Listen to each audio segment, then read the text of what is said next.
tutavuna kwa wakati wake. Bwana Yesu asifiwe. Amen. Wakati unakapotenda matendo mema, wewe utavuna kwa wakati. Ukivumilia utavuna kwa wakati wake. Bwana Yesu asifiwe. Amen. Wakati unakapotenda matendo mema katika the kingdom of God, utavuna kwa wakati wake. Praise the name of Jesus. Amen. For example, in our churches today, there are a lot of things to be done. There are a lot of activities to be done in the churches. Lakini hakuna watu wa kufanya ile kazi.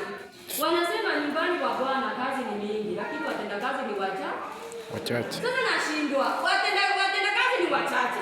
Mumezaa viteki mpaka huko 56 ama ni 60. Kwa nini usitende mema katika kanisa? Mbona usitafute department yenye unaweza ingia? Walisema kuna somebody aliongea akasema something na hiyo kitu ikanigusa sana. Akasema nowadays most of the people in the church are rushing to be praise and worshipers ama intercessors. Unapata each and everybody want to be an intercessor, want to be a praise and worshiper. But kuna a lot of duties in the church. Bwana Yesu asifiwe. Amen. Hata tu kubeba Biblia ya mhubiri mwenye anakuja kuhubiri na unaweka tu hapo. Unaenda tu kwa meza unamletea kitambaa. Hiyo pia ni kazi na ni matendo mema. Bwana Yesu asifiwe. Amen. Kwa kanisa kuna wale watu wanaraukanga asubuhi, wanapanga viketi, wanapanguza. Bwana Yesu asifiwe. Amen. Huyo mtu anatenda matendo mema.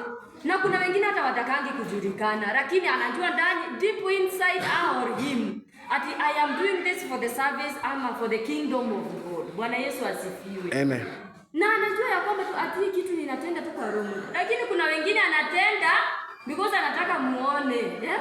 Nataka mjue tu mimi ninajua tu kupanga hizi viti. Mtu mwingine akizipanga azikaangi mzuri. Shindwe. Usifanye na roho ya kujivuna. Bwana Yesu asifiwe. Yes. Usifanye na roho ya majigambo. Bwana Yesu asifiwe. Amen. Ama ile yenye unajidefend, you defend yourself. Unawacha watu wenyewe wanakudefend because kama umekuja kwa kingdom of God ama kwa service na unafanya vitu na ile roho ya kujiona, unajua kama singekuwa hiyo kitu hata haingeendelea. Utakuja siku moja utakuwa hata huko na unasikia unasikia wanakuambia unaangalia wanaita TikTok, unaangalia kwa TikTok unapata kumbe walikuwa waendelee bila mimi. Wataendelea bila wewe tu. Ulikuwa unafikiria ukienda ati watakosa kuendelea. Wataendelea. In fact hata hiyo wakati mimi kama alikuwa anaimba tu, ulikuwa unaimba na unaona ni kama Roho Mtakatifu anashuka na ashuki.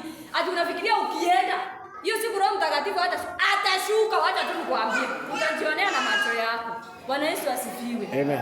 Sasa wewe kama ni kutenda mema, tenda matendo mema ya haki na ambayo inatoka in oneness of your heart. Bwana Yesu asifiwe. Amen. In oneness of your heart.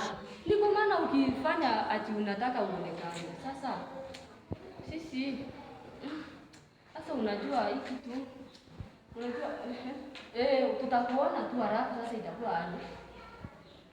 Halafu tumeshakuona then inakuwa aje? What do you do after that? Hakuna kitu utafanya, si ndio? Kama ni baraka Mungu mwenyewe anakupa baraka. Ama kuna maneno yote hapa anaweza kubariki mtu. Anaweza declare but yeye mwenyewe hawezi kubariki. Si lazima Mungu aweke rubber stamp ati huyu ametangaza huyu abarikiwe ndiye abarikiwe. Yes. Si ndio? Bwana Yesu asifiwe. Amen. Praise the name of Jesus. Amen. Kutenda mema in terms of dressing code. Kutenda mema dressing code. Dressing code in church and in the service is very important. Bwana Yesu asifiwe. Ni part ya kutenda mema pia. Bwana Yesu asifiwe. Wacha sisi wanadada. Ninazungumzia leo kuhusu wanadada. Wengine wetu tunajua zile nguo zenye zinakuanga na tumishipi hapa. Si ndio? Penye tunakuwa na tumishipi ama twingine tunafikanga tu hapa. Praise ninakuomba kwa heshima kubwa sana. Tafadhali. Ukivalia hiyo nguo, wacha tuweka kakitu juu kakoti ama weka kale. Bwana Yesu asifiwe.